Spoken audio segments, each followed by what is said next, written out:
Evolution is a term to define only one organism, and that's the self. The self is the universe, the self is the alpha and omega, God and infinity. And that's the only thing that evolves, because we are all part of the self. Nothing goes through an evolutionary process alone, or without direct benefit to the whole.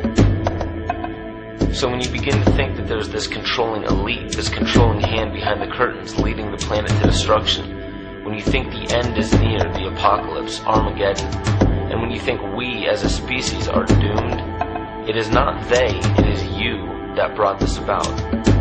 And for a very good reason. You are evolving. Stop blaming everybody and everything else. Quit panicking about global tyranny and natural disaster and pay attention. Because the world is telling you something. It's telling you exactly what is wrong with you and how to fix it.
The Earth is believed to have formed 4.6 billion years ago.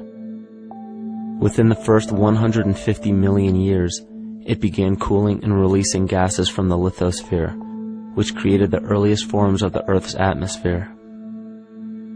Prior to the creation of this atmosphere, the sun's ultraviolet radiation made for uninhabitable conditions.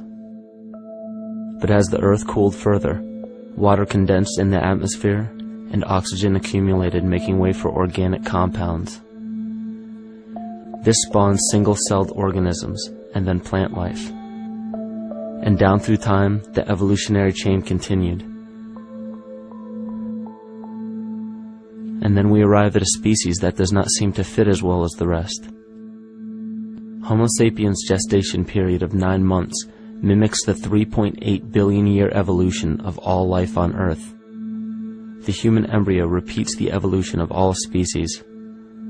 When the sperm and egg unite, this new creation is a single-celled organism. Within hours, this single cell divides and multiplies more rapidly than any other species. 4 weeks later, the embryo begins to develop gills mimicking aquatic life. A few weeks later, it develops lungs and a tail with reptilian appearance. From there, a mammal is recognizable, and then onto a primate form. It then sheds its laguna, which is the embryonic fur, and at last shows the characteristics of a human child. The human body is a community of approximately 50 trillion cells. Everything the body does, the cell does as well. Cells have respiratory and excretory systems. They feed, feel, think, and communicate with other cells. Trillions of cells make up a single organism called the human body, and billions of human bodies help make up the organism we call Earth. The Earth has more similarities with the human anatomy than you may think. Earth has its own electromagnetic generation, just like the human body. Research has found that a direct current of electricity flows through perineural cells found around every nerve in the body. These pathways are called energy meridians and have been used in the practice of acupuncture for at least 2,000 years. Dating even farther back is the notion of dragon paths or ley lines in which many megalithic structures and stone monuments were erected, marking the energy meridians of the Earth. These energy meridians are generated by the resonant frequencies of the Earth, called the Schumann waves. Each planetary body has its own resonant frequencies and is determined by the circumference and diameter as well as the speed of orbit and rotation. The Earth's resonant frequency starts at 7.83 Hz and ends with the 7th harmonic at 43.2 Hz, correlating with the 7 chakras. Ultimately, the greatest discovery of our Earth is its consciousness. A visible attribute of consciousness is an energetic field that governs the shaping of organisms. Morphogenesis is a scientific term to explain this very shaping of tissues, organs, and entire organisms. Consciousness is the creative force of the entire universe. It has been given many names such as God, Yahweh, Krishna, nature, the field, and divinity. The entire universe is in fact a single living, conscious organism with complete awareness of itself. The reason why it may seem difficult to comprehend this is because our understanding is typically limited by our language. When we hear the term conscious organism, we tend to anthropomorphize its definition. By giving it human qualities, we mistakenly look past what an organism truly is in the first place. The definition of an organism is any living thing capable of response to stimuli, reproduction, growth and development, and maintenance of homeostasis as a stable whole. Our universe does all of these things. The consciousness of our universe is responsible for the form and purpose that all matter assumes. The Earth's resonant frequencies are a result of its form. These frequencies are responsible for biological rhythms, such as menstrual and circadian cycles, as well as behavioral and emotional patterns. The frequencies are then picked up by the flora and fauna, which are biological instruments that respond to the wave patterns. The wave patterns resonate in the cranial structure of our head and converge in the center of our brain, which is where we find the pineal gland.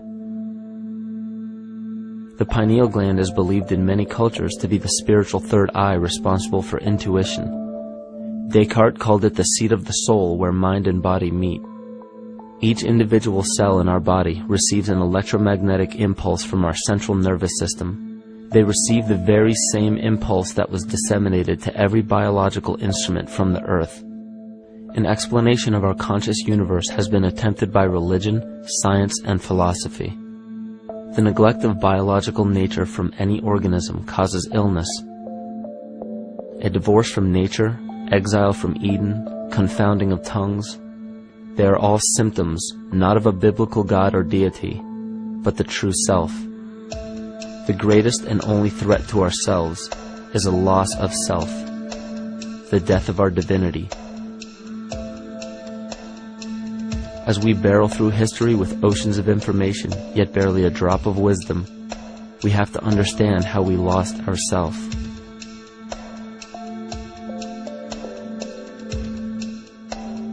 In sacred texts and ancient scriptures left by our ancestors, we find an incredible link between stories of creation, a great flood, the war of the gods, the Messiah dying for the sins of man, end-time prophecies, and similar characters.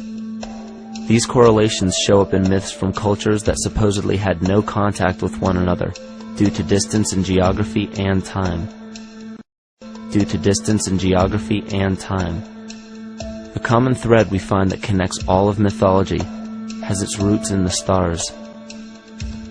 One of the most revealing accounts is the battle of the gods in heaven and the ensuing flood.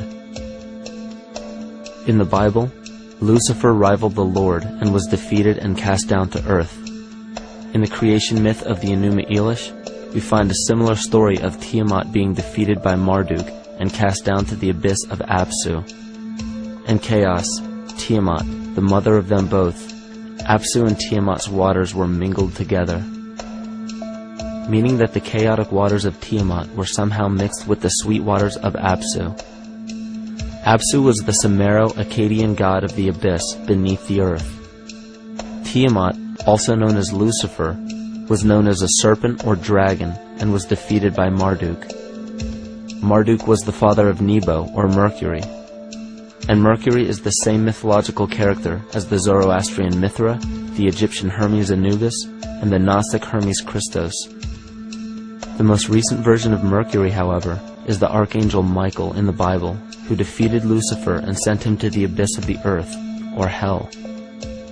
This story is steeped in astrological significance in the Bible and in many other ancient scriptures. This leads to an event in history that is recorded by many researchers regarding the cosmic upheaval and historic deluge. William Commonus Beaumont states, "The flood immortalizes the collision of a fallen planet, later termed Satan, actually a cometary body with our Earth." Consider what this reveals.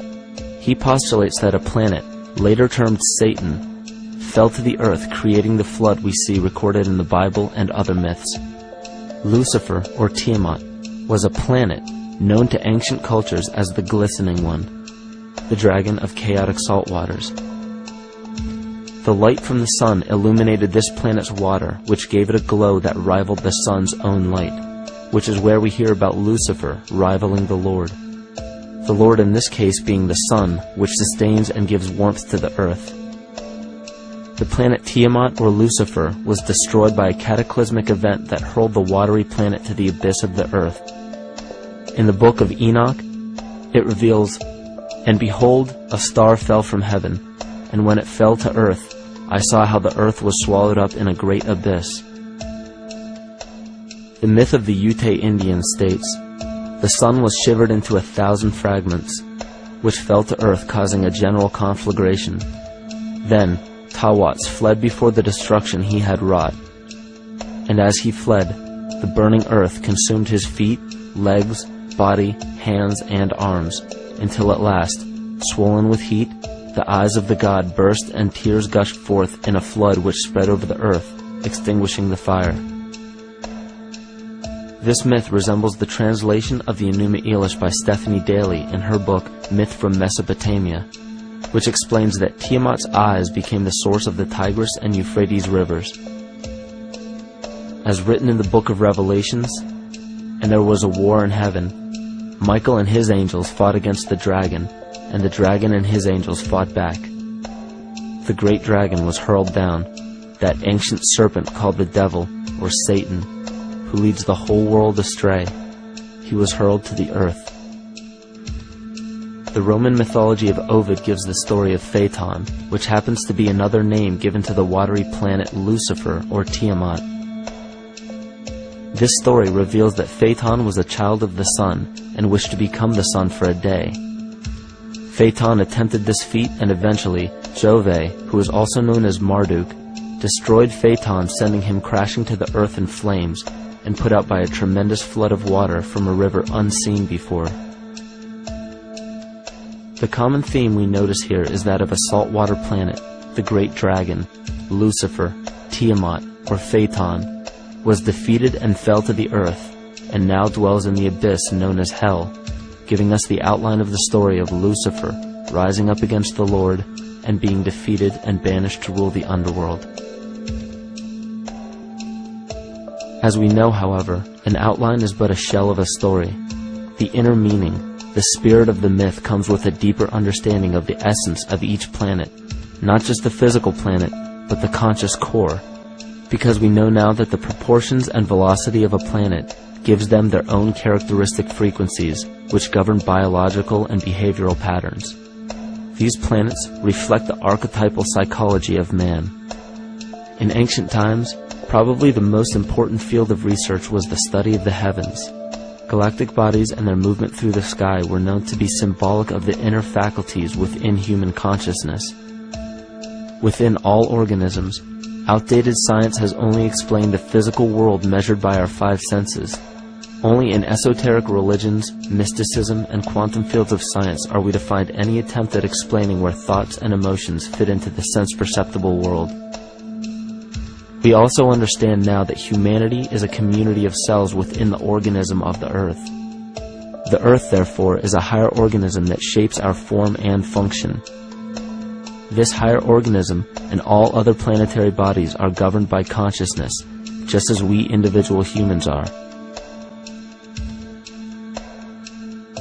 Therefore, the Newtonian belief that galactic bodies are nothing more than lifeless forms floating in space is tantamount to claiming that we humans are nothing more than a composite of elements in motion. We know that this is untrue because we feel, we think, and furthermore we see the result of our consciousness creating what we call life.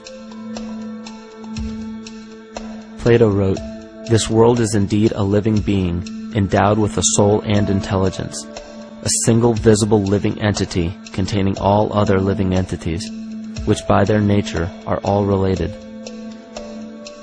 Furthermore, the cosmos is a single living creature which contains all living creatures within it. And in an article out of the Sufi journal, the author writes, "The world is a living spiritual being." This was understood by the ancient philosophers and the alchemists who referred to the spiritual essence of the world as the anima mundi, the soul of the world. In scriptures, we hear of the claim that angels guide the inner soulful actions of people, or that the gods wield influence over man.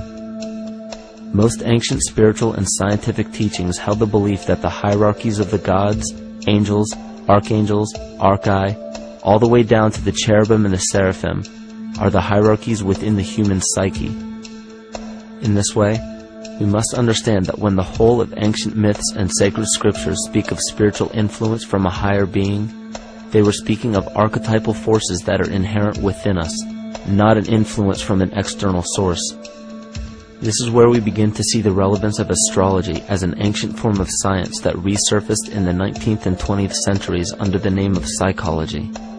Friedrich Nietzsche even stated, "As long as you still experience the stars as something above you, you still lack a viewpoint of knowledge."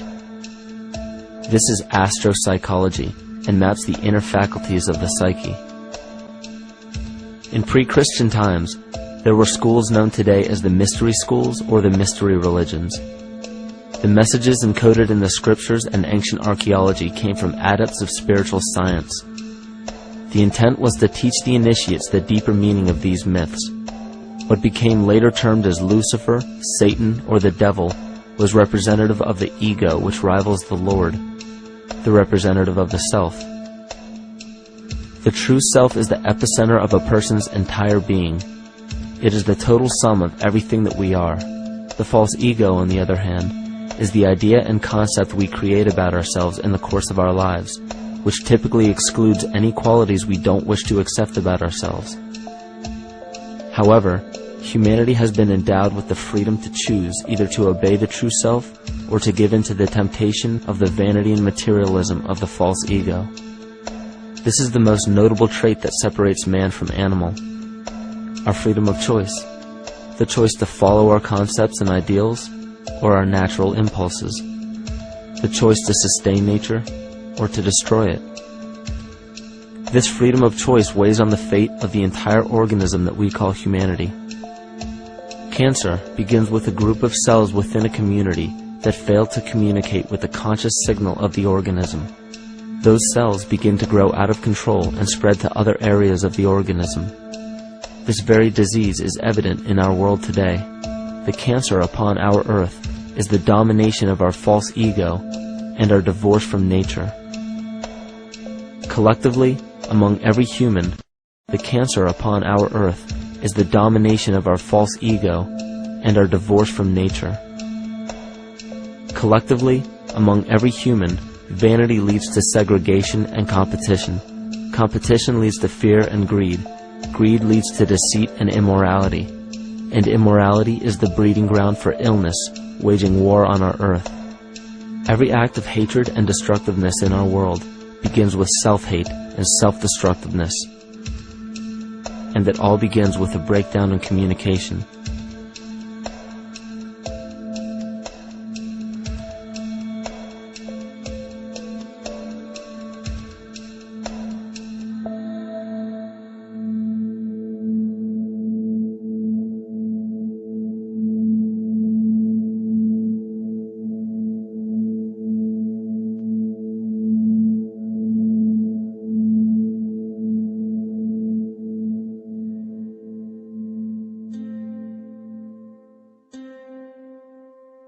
In nature, all that we perceive with our five senses is a result of two fundamental principles.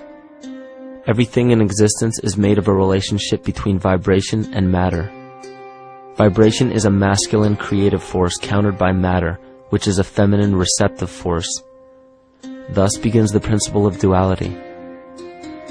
We see this duality in ancient myths and philosophies, yet only those philosophies and scriptures that were perverted and raped of the original meaning gave the impression that one polarity was good while the other was evil. The original sages, adepts, and shamans taught that both are necessary, and one would not exist without the other. These two important principles come together to form all things in the universe. This is Kymatica. Even language, logos, the communication of any and all things in nature, depends upon this principle. Pete Peterson, in his works Cymatics, the Science of the Future, stated that nature shows examples of Kymatica in everything. This phenomena is found to be one of the prime forces that moves biological evolution along its path. Dan Winter reproduced an experiment to prove that the ancient languages of Hebrew and Sanskrit, when spoken, create a vibratory frequency that moved matter into sacred geometrical patterns. Upon further investigation, Hebrew, Sanskrit, Aramaic, Arabic, and other elder dialects have older roots in a parent language of Gaelic and quite possibly an even earlier origin. In Swami Murugesu's The Science of Mantra, he claimed that when a person chanted specific words in Sanskrit while filming a burning candle, the intensity as well as the color of the flame would change due to the frequency that the word would emit. This same science has been shown to lower and raise blood pressure. And in his own words, certain sounds can affect their circulation and nervous system. Whatever change such vibrations cause extends to the mind of a person and also to the surrounding atmosphere, causing warmth or coolness. All this can be known by study and shown by practice. This rediscovered knowledge of the science of sound shows that sound is something more than mere vibratory signals. Not only does sound interact with life, but it sustains and develops it. It acts as a conduit of conscious intent between people, societies, and entire civilizations. Yet the psychic illness we endure due to the domination of our false ego is reflected in the collective. Our psychological schism has shut us off from communicating correctly with our inner self, which is exactly how cancer cells within the body operate.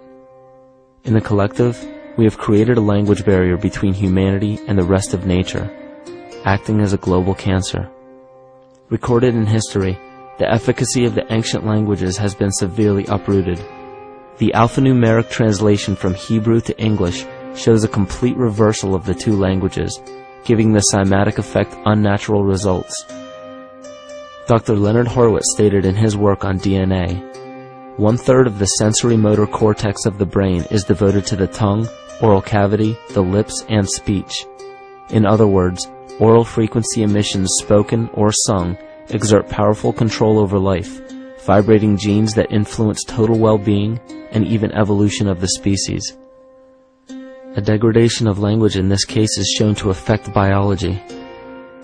If something as basic and important as language can be degraded and devalued to such a degree, yet never questioned, what else might we be missing? Think of an aspect of your life that dictates the limits of your freedom. Government and law enforcement, insurance and pharmaceutical companies, taxes, building permits, driver's licenses, and more. There are hundreds if not thousands of stipulations, regulations, and boundaries on our freedom. And out of the ones that were just mentioned, how many have you researched to find out whether they apply to you or not? Let's look at the forms of law that we currently acquiesce to.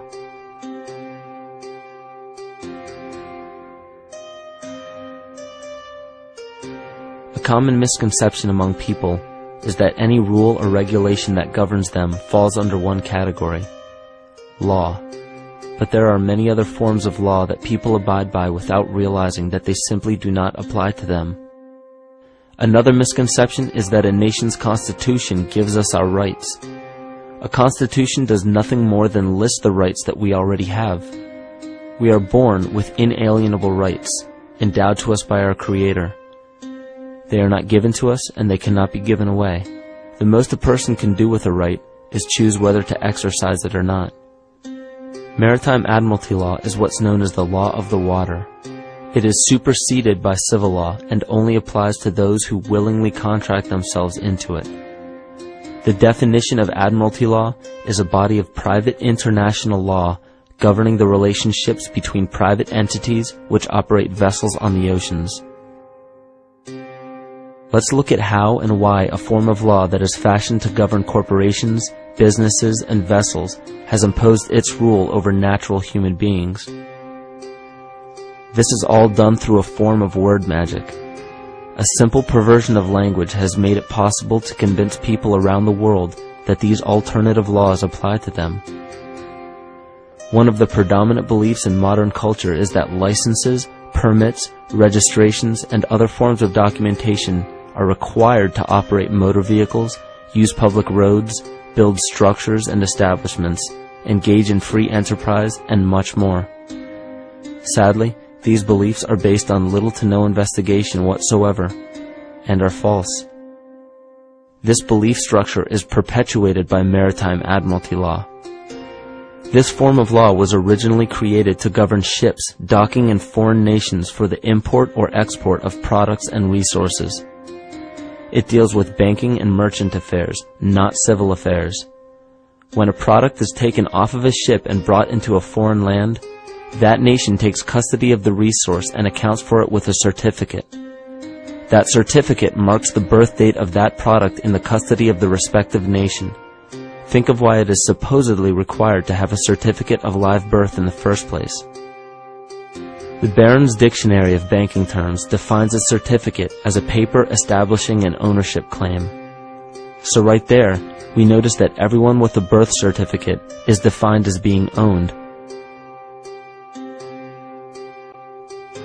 People are used as collateral with other nations because the U.S. is bankrupt.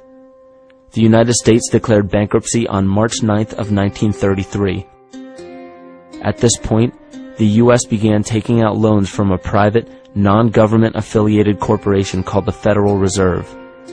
With no money to pay back the loans, the United States began using the citizens as collateral. All birth and marriage certificates are literally warehouse receipts. Just look at the similarities of warehouse receipts and birth certificates. Both document the date of issue, a serial number, registration number or receipt number, a description of the product, and an authorized informant to notify the appropriate government agency. With all of this information being readily available, the majority of people are unaware of their involvement with Maritime Admiralty law. This is possible through the manipulation of language. This Admiralty law changed the meaning of the word person from a natural living person to a corporation. Driver's licenses, vehicle registrations, auto insurance forms, building permits, gun permits, work permits, tax filing documents, birth and death certificates, traffic citations, and many other forms of documentation that were once believed to be absolutely necessary only apply to persons or corporations. Upon signing such a legal document, you are indirectly waiving your rights under the Constitution and lowering your status to that of a corporation that is created with the same exact name as you. The only way to reconcile your true name from the name of the corporation is to take notice that the corporation has its name in all capital letters. This is known as capitis diminutia maxima. You may take notice that your driver's license, birth certificate, social security card, insurance cards, and more use all capital letters to legally represent the corporation with your name, not you.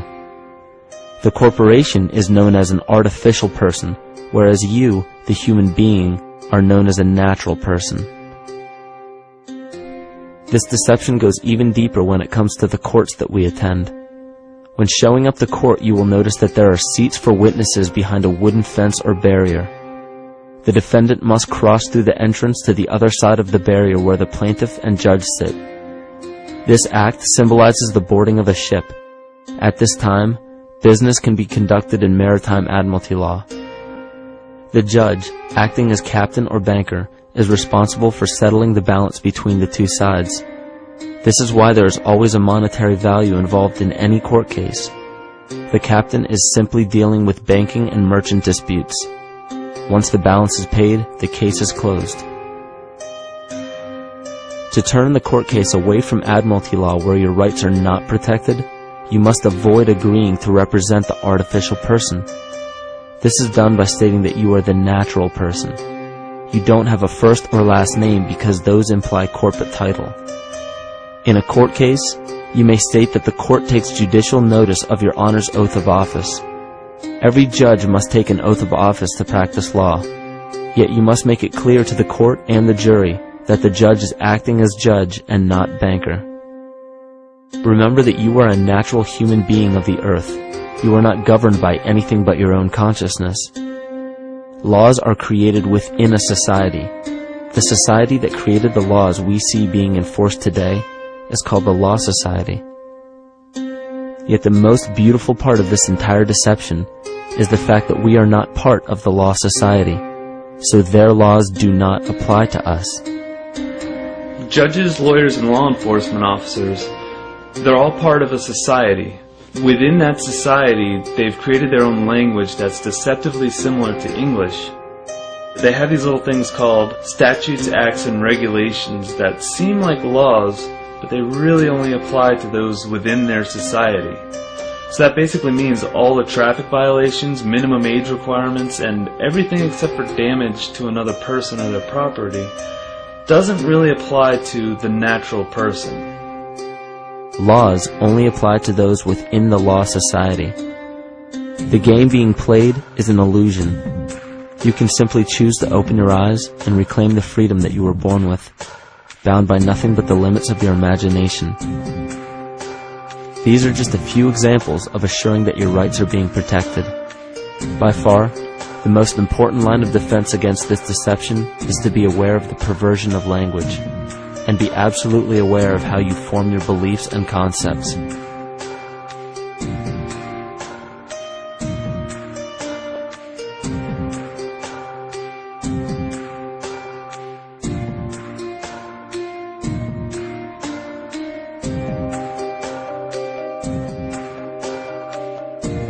In all forms of the perversion of language, there is a mirror reflection of this in the microcosm of the psyche.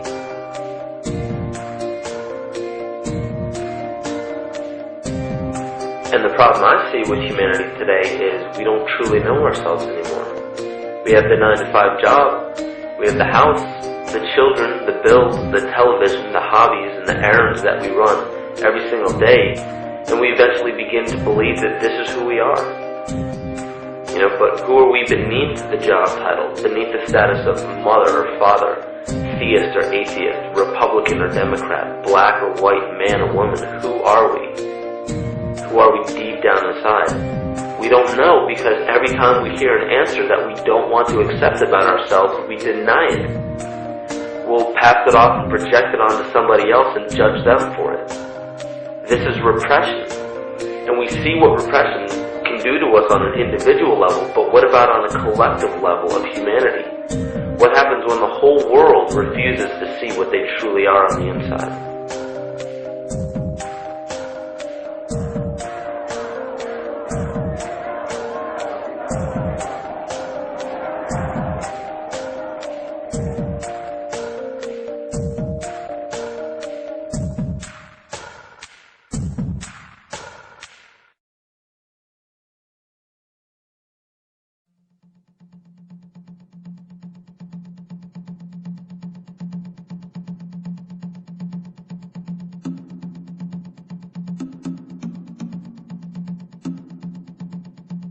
Carl Jung discovered that there is a collective unconscious connected to all humans, meaning that the whole of humanity shares a single mind with one another. This is evident in the world through accounts of shared mythology and symbols, the study of morphic fields, and with the science of kinesiology. This collectivity is a global example of the unconscious mind of the human body, in which trillions of cells share a similar signal. This parasite, called our false ego, requires a continuous flow of sustenance to survive. food, fuel, and any other form of sustenance is energy. Human consciousness is an electromagnetic field of energy. When this potential energy is utilized, it then releases kinetic energy, which is used to perpetuate the false ego. This scenario occurs in the smallest parasitic organisms, all the way to a collective organism called humanity.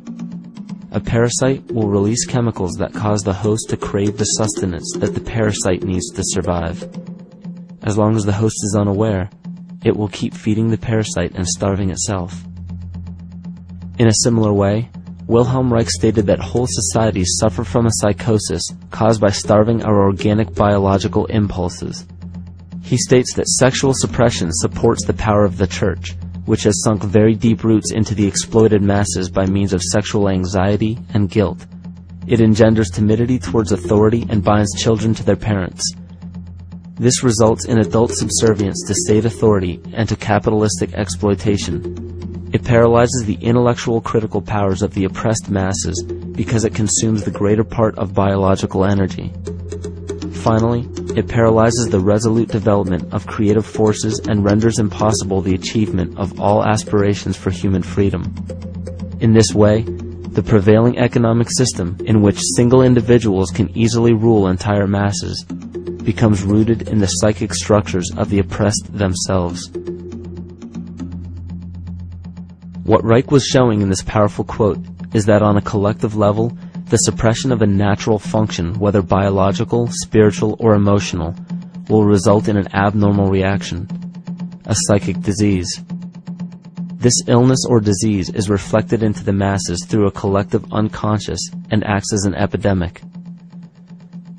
Humanity is plagued with an incapacity for freedom, meaning that people en masse lack the ability to govern themselves on a psychic level, and this manifests in the macrocosm as government and organized religious powers, thus opening the throne, our national and individual throne, to anyone and anything.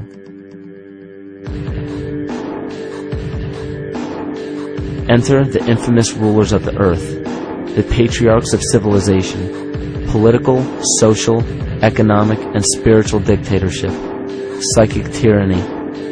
This simple illness within our psyche, this lack of responsibility and neglect of basic human freedom, has made way for every tyrant that has ever held rule over people on this planet.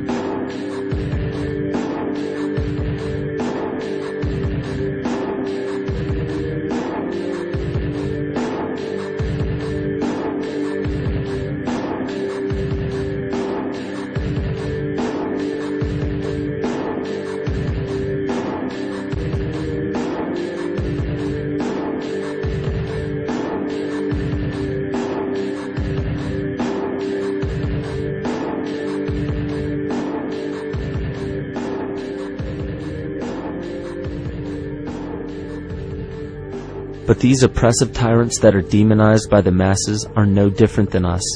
In fact, they are one with us. In the book The Prophet by Khalil Gibran, he poetically states, I say, as the holy and the righteous cannot rise beyond the highest which is in each of you, so the wicked and the weak cannot fall lower than the lowest which is in you also. Every one of us has the capability to commit the most horrifying sin or show the most beautiful compassion to our fellow man. This is the very definition of an illness within the psyche and soul of man.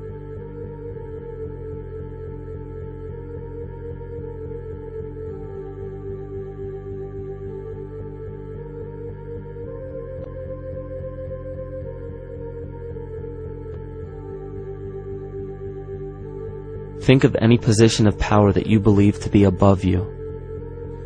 Royal families, government leaders, the United Nations, financial organizations, corporate monopolies, and media juggernauts. These are all facets of our false ego. They are the physical advent of our own sickness. They require our conscious participation, our conscious energy to survive. Because without our cooperation, without supplying them with the sustenance of complicity, they starve. Their very nature depends on our desire to be ruled. And a typical symptom of the illness among humanity today is our continuous denial of our illness. Repression. We consistently repress those qualities we choose not to accept about ourselves. This is why it is so difficult to see the false ego and its multiple manifestations for what they truly are.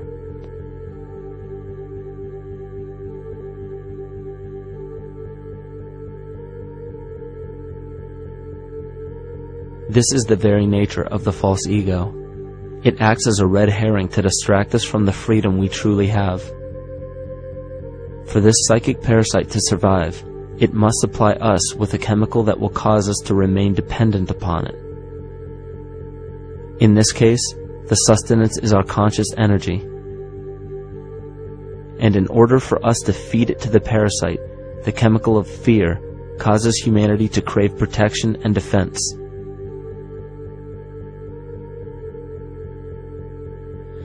The functions of the body to survive can be broken down into two basic functions for any organism to survive. You have to be able to grow, maintain yourself, take care of your biology, but you also must be able to protect yourself, so that if you're just growing and you can't protect yourself, you'll become food for something else. So the survival involves a balance between growth and protection. Through the history of human civilization and through human evolution, we recognize that our nature is to be in a state of growth, and that our protection is only supposed to be used to, help us out of that threatening moment. You can't be in growth and in protection at the same time. So the significance is, when we see a need of protection, the stress hormones in the body shut off the blood vessels in our viscera or gut, which is the part of the body for growth. Well, the issue is, if you took the blood from the viscera and moved it out to the arms, then you left no blood in the viscera. That means no growth. But you're ready to fight. And when your fighting is finished, then the blood returns back to the viscera and you grow again. But in the world that we live in today, it's 24/7 fear.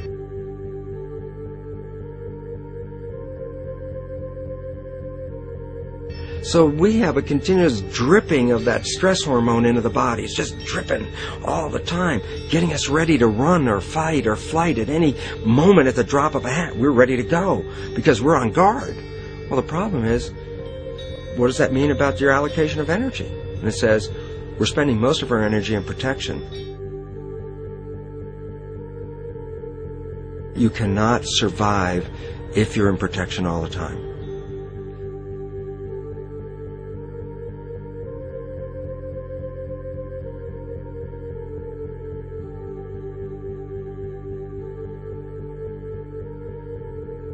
And if the parasite can control the nature of the fear, it can then create a fear among us that only it can defend us against. A recent physical manifestation of this comes from Zbigniew Brzezinski, former Secretary of State who also supported President Barack Obama.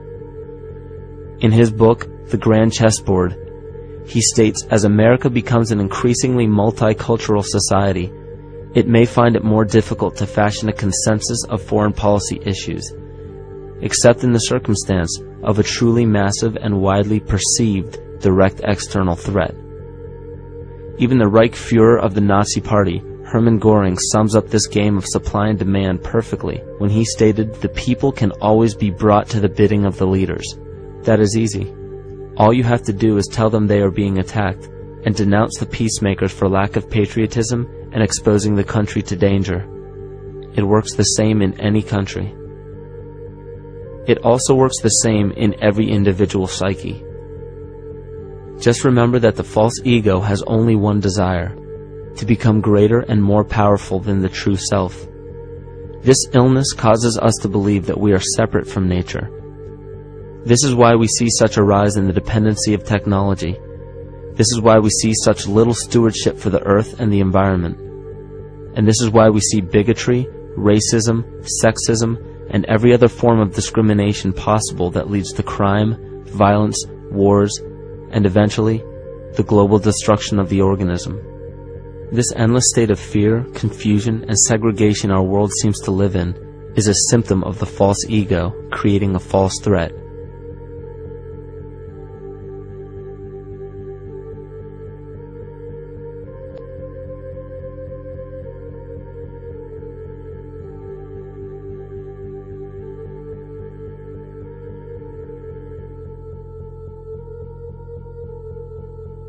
many of the United States presidents have blood relations with each other. The Bush lineage has blood ties to a great number of former presidents. George Washington, Millard Fillmore, Franklin Pierce, Abraham Lincoln, Ulysses Grant, Rutherford Hayes, James Garfield, Grover Cleveland, Teddy Roosevelt, William Taft, Calvin Coolidge, Herbert Hoover, Franklin Roosevelt, Richard Nixon, and Gerald Ford. Michael Tsarion points out in his work that Bush is closely related to every European monarch on and off the throne, and has kinship with every member of Britain's royal family. Bush's family tree can be documented as far back as the early 15th century. He has a direct descent from Henry III and from Henry VIII's sister Mary Tudor. He is also descended from Charles II of England. And we also find that George W. Bush is a direct descendant of Godfrey the Bullion. Godfrey was the first king of Jerusalem after he recaptured it from the Saracens, which was the name for the Islamic faith during the Middle Ages. It is interesting to note that the current occupation of the United States in the Middle East was re-established by the same family, George Bush Sr. in 1991, and again by George Bush Jr. in 2003. George Bush Jr. is then found to be a cousin to both opposing candidates of his 2 terms in office, Al Gore and John Kerry.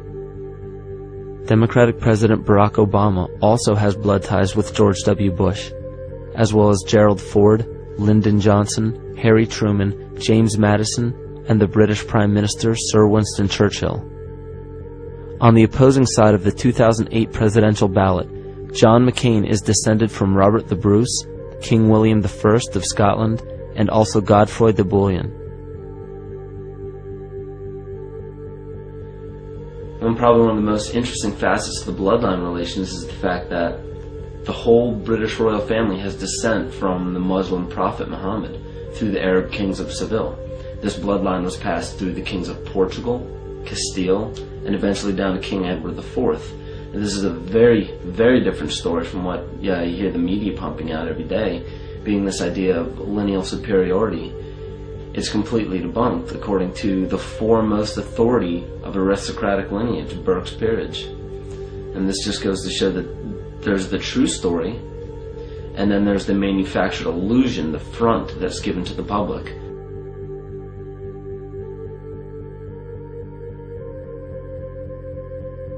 These blood ties go on and are documented thoroughly through literature such as Burke's Peerage and other comparable books. The point of all of this is that we find not just the same people, but the same intent within the people who have held high positions of monarchy, dynasty, aristocracy, and democracy in the past and present, and they are all related by a physical and symbolic link. This bloodline carries the symbol of our illness.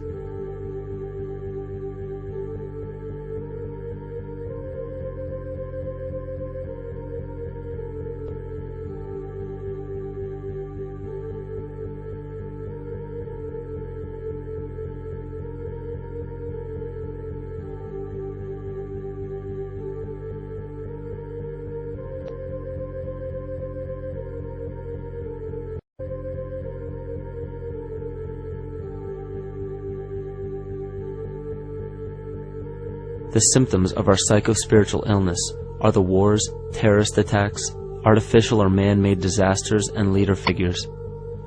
As long as the people remain oblivious to their inner drives and inner nature, they will always fail to recognize why these events take place and why these figures rise to such powerful positions.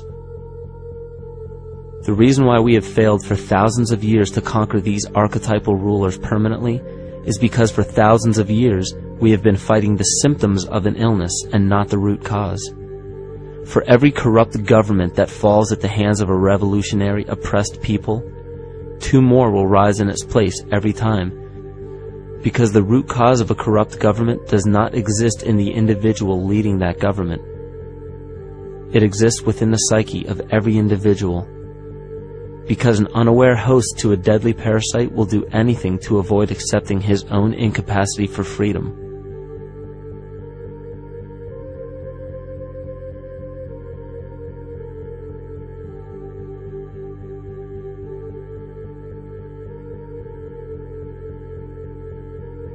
We are so bereft of sanity in this world that those few who simply stop projecting onto others and begin facing their own demons are seen as neurotic. An article written in the 1950s states that studies showed that individuals who had been isolated from their familiar social and cultural environment became neurotic. This shows that when those individuals had no object to identify their darker emotions with, they began to see these things in themselves, that which they refused to recognize before, and were unaware of why they appeared and how to cope. Facing our true inner self is virtually unknown in our world today. This is why no matter how many civilizations rise and fall, it is our collective consciousness that creates our governing apparatus, not individual people.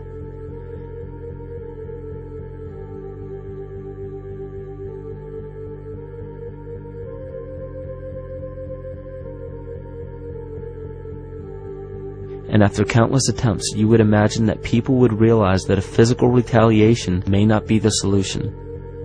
Yet here we are, thousands of years later, with technology that can clone DNA, vehicles that can break the sound barrier and probe the depths of space, and science that can overcome almost any sickness.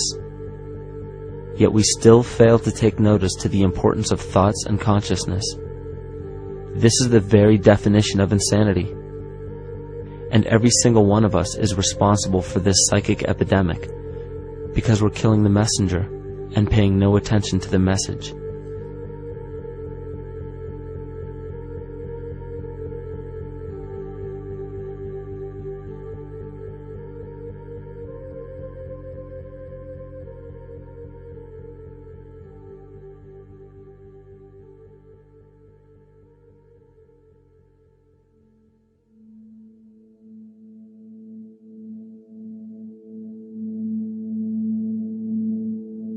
During the 1990s, 3 Nobel laureates in medicine advanced research that revealed the primary function of DNA lies not in protein synthesis, as widely believed for the past century, but in electromagnetic energy reception and transmission. Less than 3% of DNA's function involves protein manufacture. More than 90% functions in the realm of bioacoustic and bioelectric signaling.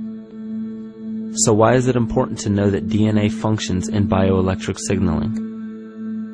HeartMath Institute has discovered the heart and brain maintain a continuous two-way dialogue, each influencing the other's functioning. Although it is not well known, the heart sends far more information to the brain than the brain sends to the heart, and the signals the heart sends to the brain can influence perception, emotional processing, and higher cognitive functions. The heart also generates the strongest rhythmic electromagnetic field in the body, and this actually can be measured in the brainwaves of people around us.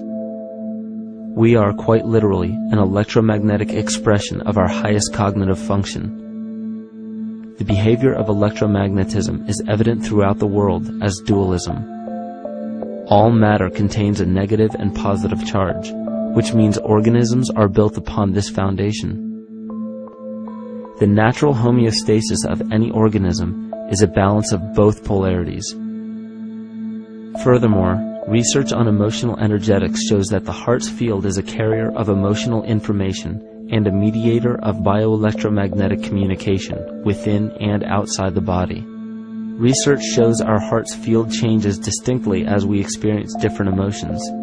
It is registered in people's brains around us and apparently is capable of affecting cells, water, and DNA studied in vitro. Fear. The chemical supplied by a collective parasite creates a distinct bioelectric signal given off by the host. This signal is disseminated to the organisms within our community and will grow outward through the entire organism unless it is counterbalanced by an opposing force. Dr. Fritz Alan Popp discovered that the cells in our body communicate through biophotons, which are tiny particles of light that are single units of an electromagnetic field. This communication system within our body also exists between people in what's known as morphic resonance. This was known by the shamans, sages, and adepts of antiquity. These teachings were commonplace in prehistoric cultures. It wasn't by sheer chance that artistic expression and rituals were the cornerstone of every ancient civilization. Art was used as a personal method to exercise the shadow content of the psyche and introduce it to the conscious mind. This was very literally viewed as psychic therapy. Ritual was based around astrological dates. As we've learned, the study of the stars and planets reflect our own astropsychology. The shamans would perform rituals on astrological dates that would correlate with a circadian rhythm or a psychological cycle. These rituals kept the human participants aware of their inner self and prevented the repression of psychological content. As long as people were facing their inner demons and accepting them as their own, they were not collectively projecting them into the physical world. If you bring forth what is within you, what you bring forth will save you. If you do not bring forth what is within you, what you do not bring forth will destroy you. The progeny of our psychological disease began growing rapidly after a series of catastrophes forced the collective into a somatic state of fight or flight. This lowered the immunity of the population by introducing a state of immense stress. Our body becomes more susceptible to illness under stress. In this manner, humanity fell ill when entire bodies of land were swallowed up by the floodwaters. This uprooted many tribes, chiefdoms, and civilizations from their homes, and their ritual practices that were used as a conduit for psychic wellness were put on hold in order to survive the catastrophe and seek new homes. The shamans were spread to many new areas of the world. This information has been suppressed. We are made to believe that advanced civilizations such as ancient Egypt and the Mayans of Mesoamerica came about with no prior rudimentary remnants or evidence of evolving intellectual artifacts to bring them to their peak. We are meant to believe that their incredible knowledge of mathematics, astrology, agriculture, economy, polity, and architecture came out of nowhere. This leads many researchers today to the understanding that the origins of these civilizations have been suppressed. Not surprisingly, the force that has guided the suppression of this knowledge comes from the exact bloodline of the political and religious leaders stated previously. These are some of the notable book burnings and suppression of important texts in our history.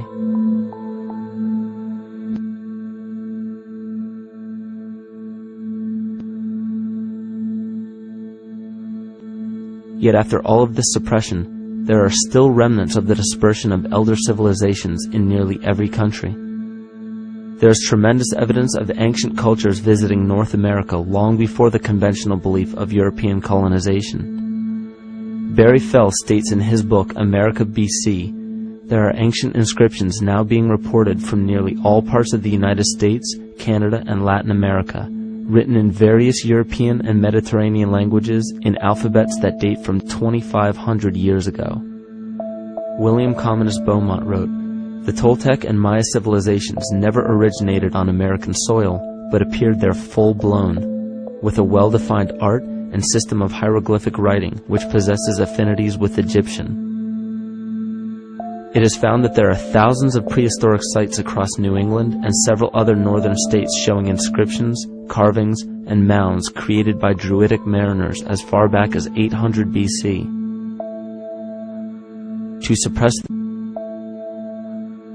suppress this information further, it was not only imperative for the bloodline to burn the documented texts containing true historical information, but to wipe out the cultures that derived from these ancient shamans.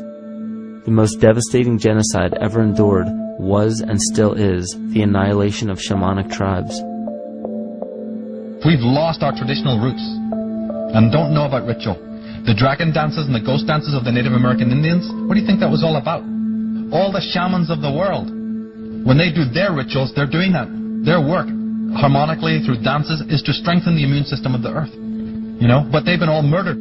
So that was why in the 17th century, exactly the same period I'm talking about, there was an all-out agenda that when you come across indigenous people, you annihilate them. Columbus was sent on his expedition along with agents of the crown to disrupt the lives of the natives and seize mineral resources. He visited every island in the Caribbean, depleting the gold and taking as many slaves of the native Taino tribe as possible. 5 million natives were murdered within 3 years, according to Leah Trabeck. Within 15 years, the Arawak tribe of 250,000 was completely wiped out. The population of the United States prior to European contact was greater than 12 million. 4 centuries later, the count was reduced by 95% to 237,000. From 1494 to 1508, over 3 million people had perished from war, slavery, and the mines. Who in future generations will believe this? I myself, writing this as a knowledgeable eyewitness, can hardly believe it. My eyes have seen these acts so foreign to human nature, and now I tremble as I write. Another agent of the false ego bloodline was Hernando Cortés, who decimated the Aztec tribe and plundered their mineral resources. This again was the case through Cortés's second cousin, Francisco Pizarro, who conquered the Incan Empire in Peru. These atrocities are seen throughout Africa, New Zealand, New Guinea, East Timor, and are still seen today in Canada. This was a deliberate attempt to bury any surviving remnants of the ancient world and our true history. It is a naive mistake, however, to categorize and blame everything and everyone involved with politics or religion for this suppression of knowledge. It is only natural for people to crave spiritual understanding when there are so many manufactured missing links and perversions in the spiritual text today. And due to this void of spiritual wisdom, honest and moral people who are simply trying to understand their place in this world become the prime consumer market for those who wish to exploit this vulnerability. To have enough power to run our own lives, basically. If we look at the New Age movement, for instance, which is another kind of trap in all of this, where people might end up, actually. They're looking for something so bad that they're taking all these things that are handed to us or to them. But it's not really based on any real understanding. It's still kind of coming from a religious type of perspective. People are genuinely seeking something new. They're genuinely seeking a new type of spirituality, or to better themselves, or to change something. But this is being hijacked, and what they actually do is that they lead you into another type of group mentality or a new age religion, whatever it is, and people still are not able to kind of really break free from that and follow their own journey or their own path, which I think is very important in all of this.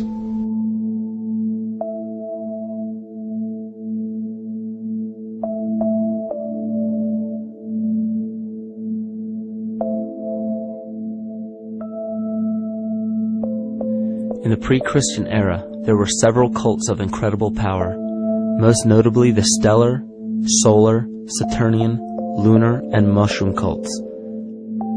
It is simple to see that worshippers of the lunar goddess comprised of the lunar cult. The worship of sun gods were indicative of the solar cults. The Saturnian cult, which consisted of Phoenicians and Canaanites, worshipped El or Eli. The biblical exodus of the Hebrews from Egypt showed that they entered Canaan and merged the lunar cult of Isis, the solar cult of Ra, and the Saturnian cult of El to form Isis, Ra, El. Israel.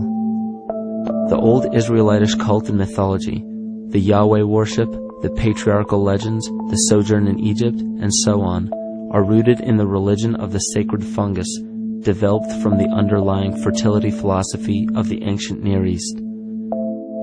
The Jewish mitre, Muslim turbans, and military berets are derivations of the symbol of the mushroom cult. One of the first and most prominent, however, was the stellar cult, and a number of these ancient cults were created for shamanic purposes and earthly stewardship, yet some were taken over with different intentions.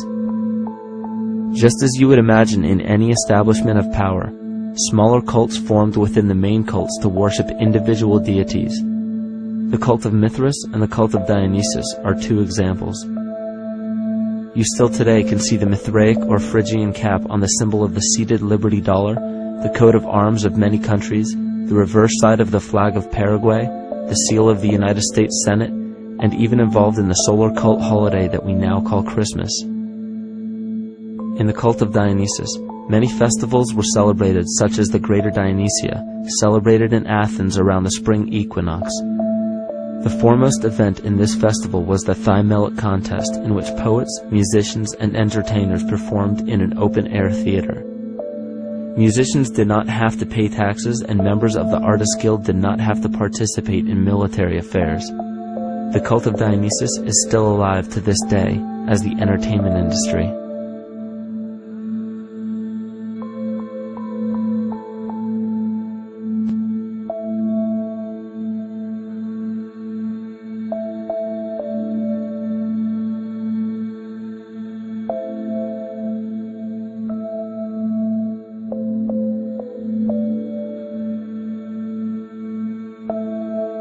These cults still exist in many important positions of power throughout the entire civilized world.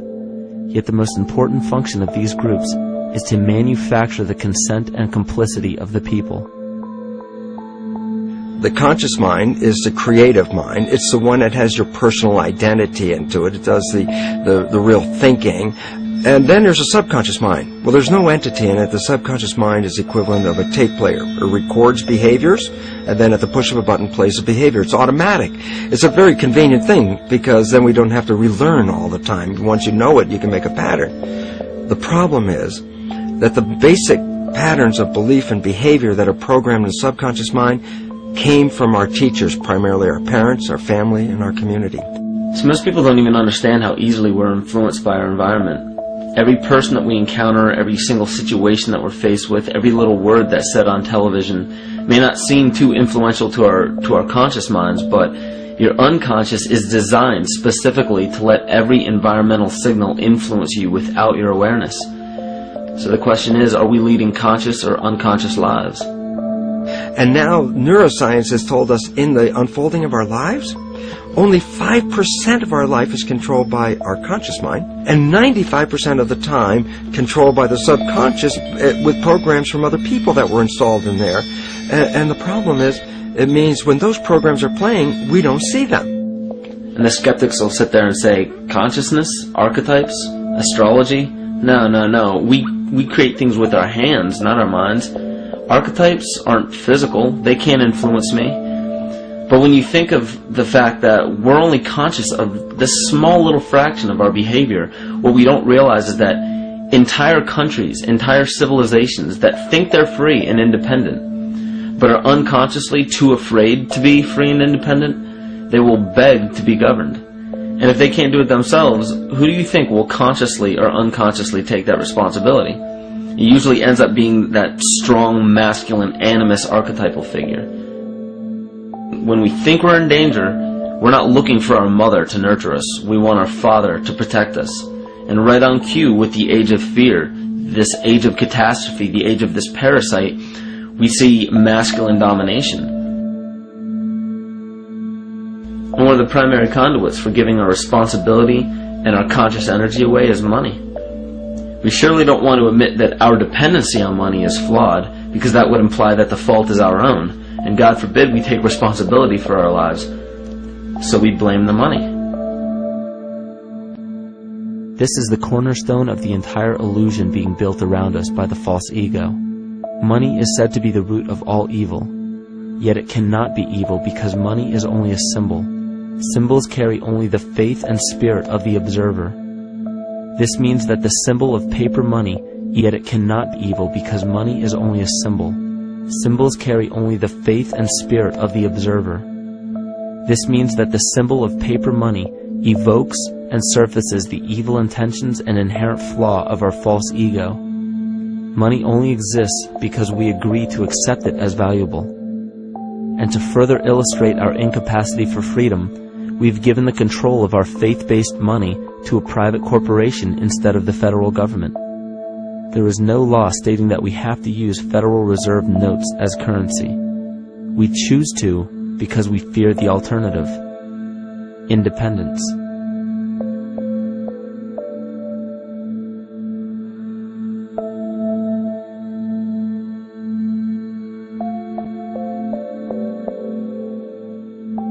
But it's not even really about money, it's about energy, because money is simply this material thing that allows billions of people to crave just one thing and put their energy into the same thing.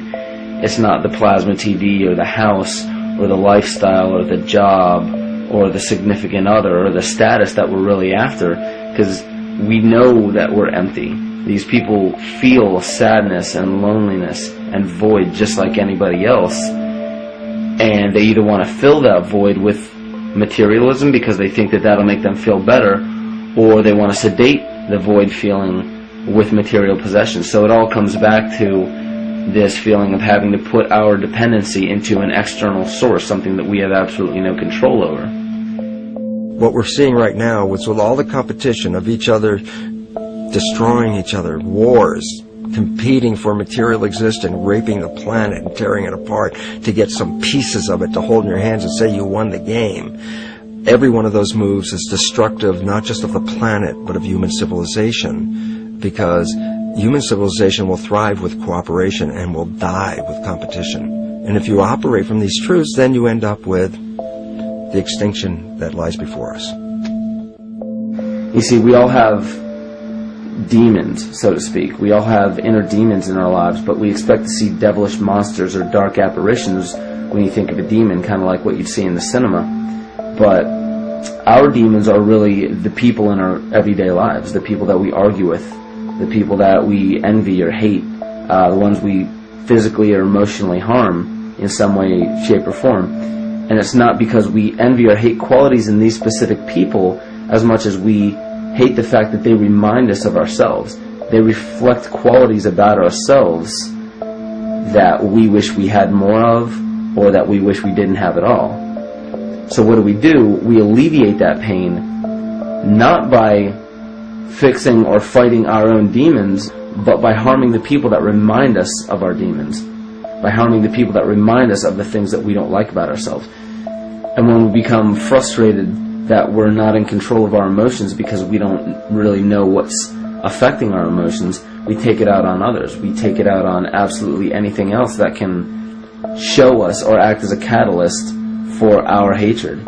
And so we do the same thing to animals. Animals are perfect because they can't defend themselves. It's a perfect catalyst for our inner aggression, our confusion, our hatred. Just take it out on something absolutely helpless. Just imagine how unconscious a person has to be of his or her actions to torture or mutilate or brutalize any living thing.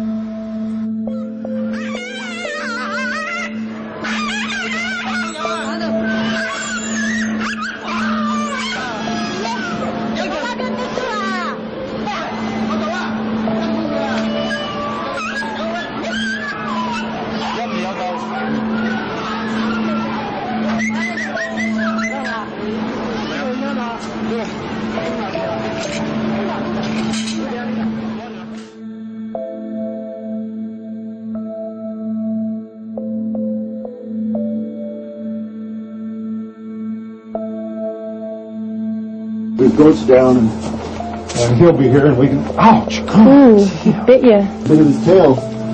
Is it common with their pits maybe? He's a big guy. That's a real... Think of the lack of compassion you must have towards life in general to be able to feel no semblance of sympathy towards entire populations, let alone just individuals or individual animals, entire populations of species that are bred specifically for the purpose of commodity. But I'll tell you what's even more dangerous is not so much the people carrying out this cruelty, because that's already been established. That form of hatred and cruelty has already been established and it's already known. What I'm really worried about is the people who are against inhumanity, the people who are against animal cruelty and feel self-righteous enough to think that it's justified to inflict harm or even wish harm on these people.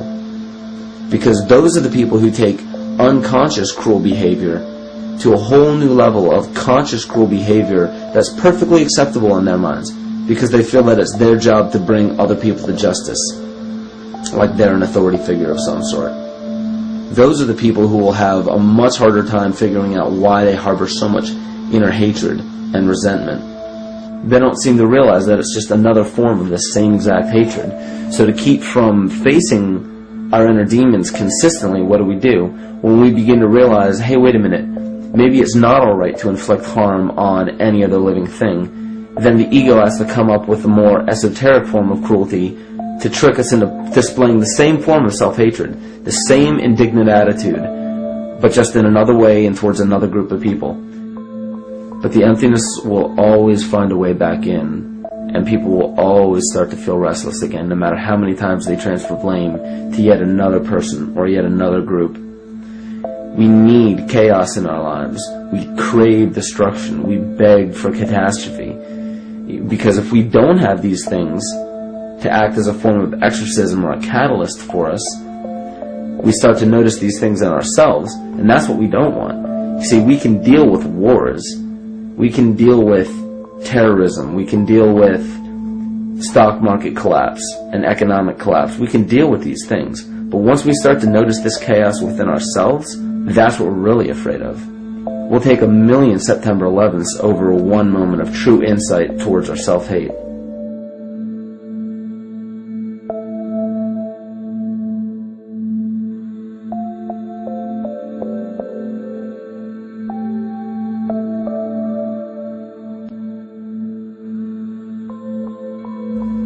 And you know, the most interesting part of all of this is we encounter things every day.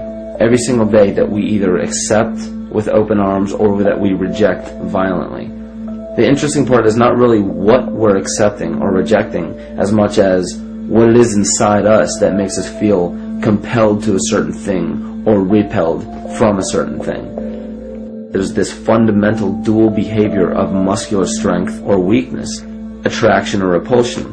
And what's interesting about this is when you realize that consciousness, awareness, that intangible essence that animates all matter into what we see around us as life, that is where you will find the origin of this dual behavior. It's been explained as the inhalation and exhalation of Brahma, the contraction and the expansion of Ahriman and Lucifer in an anthroposophical setting, the active and the passive qualities in electricity, the masculine and feminine qualities, yin and yang, existence and nothingness. These are all ways to explain the same behavioral process that begins with awareness, it begins with consciousness. And if you get rid of all the images and concepts in our minds of these sayings in your head and just try to feel the difference between the two polarities, you'll begin to notice that all of the different scenarios and possibilities that are playing out in the world all spawn from this common origin. You'll have 1,000,000 people telling you why the Bible is supposedly the Word of God and that you should follow it word for word. And then you'll have another 1,000,000 claiming that it's a form of mind control and not to believe any of it. Everybody will tell you to beware of this or watch out for that. This is good information, this is bad information. And I just have to wonder, what makes anyone an authority figure enough to say that something is true or false? And why are you denying or accepting anything based on the suggestion of another person? Why aren't you making that decision for yourself? Information is information. There's no such thing as good or bad information. It's all what you do with it. I say let everything be your Bible. Give every piece of information, every person, every event or scenario or situation an honest and open mind.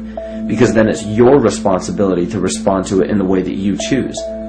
Not following the herd, not following convention, it's your responsibility. And that's the point when, no matter how many people tell you you're wrong or right, you're not dependent upon their approval. If we at least question our own actions, question our own thought process, and make a conscious decision to what we feel is right every single day, that's what I believe to be divinity. That's true shamanism. And that, to me, is what it really feels like to be alive.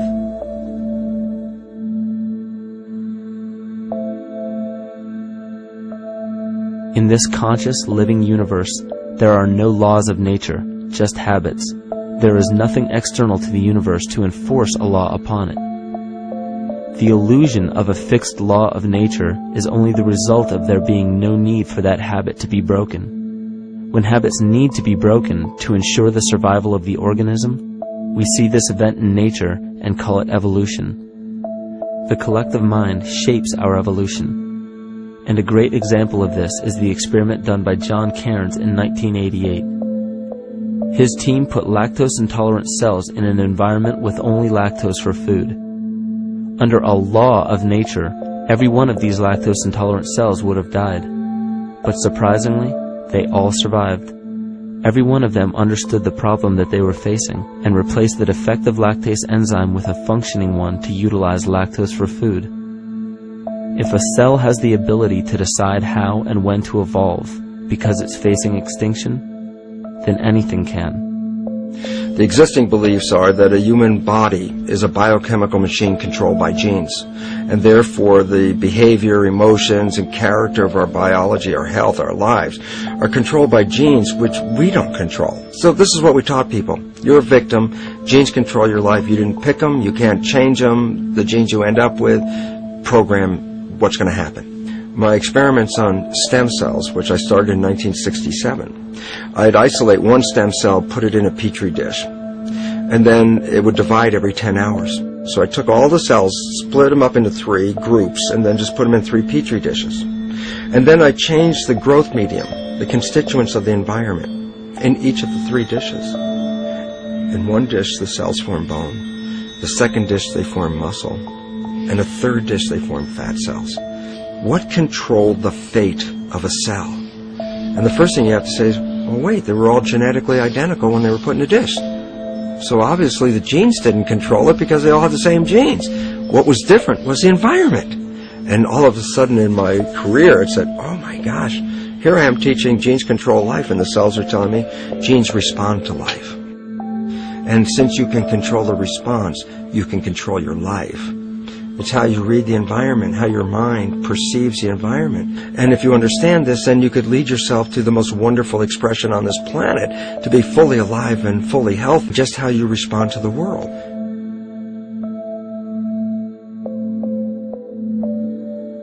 In the face of financial collapse across the world, political and religious wars raging tirelessly, and an ever-growing feeling of being lost and void of meaning, there is a great amount of energy being pushed to the surface of the collective mind. Evolution does not come about gradually. It happens in spurts and fits, and comes about due to a tremendous need for the organism to survive. We are now at a point in history where we will choose.